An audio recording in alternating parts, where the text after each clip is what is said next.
My name is Özlem Okuyucu from London School of Economics. First of all, I would like to thank you for your speech. I'd like to ask a question about the crisis in Syria. I'm from Turkey, and as everybody knows, Turkey is hosting nearly 2,500,000 Syrian refugees.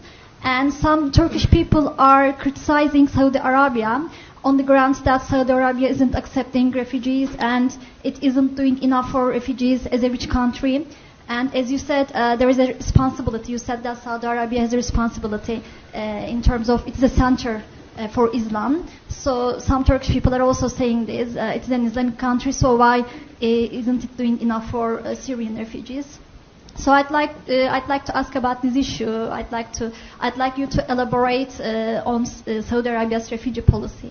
Okay. Thanks. Thank you. I'll ask you to take that directly. Yes, thank you.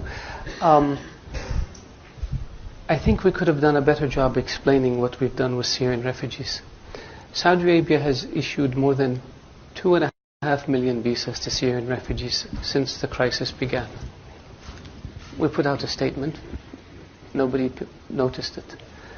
2.5 million came to Saudi Arabia. I think 600,000 or 700,000 still remain in Saudi Arabia. Not one of them lives in a refugee camp. And not one of them lives in a tent.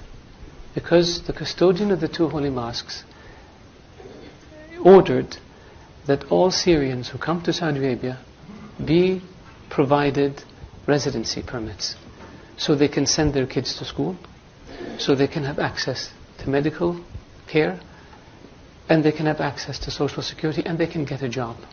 We don't have one Syrian. Of all the Syrians who came to Saudi Arabia, 2.4 million, not one of them lives in a tent. And the same thing we did with Yemenis. Since the war in Yemen began, almost 1 million Yemenis came to Saudi Arabia as refugees.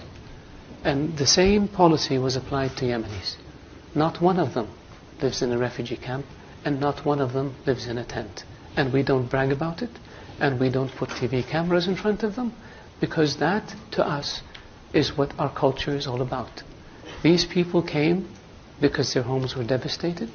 They came seeking refuge and shelter and safety in Saudi Arabia, and we provided for them in a way that is dignified, in a way that doesn't humiliate them, in a way that allows them and their children to lead as normal a life as possible given the circumstances. So I really appreciate the question, so I can educate the audience about our refugee policy. Thank you. Thank you very much.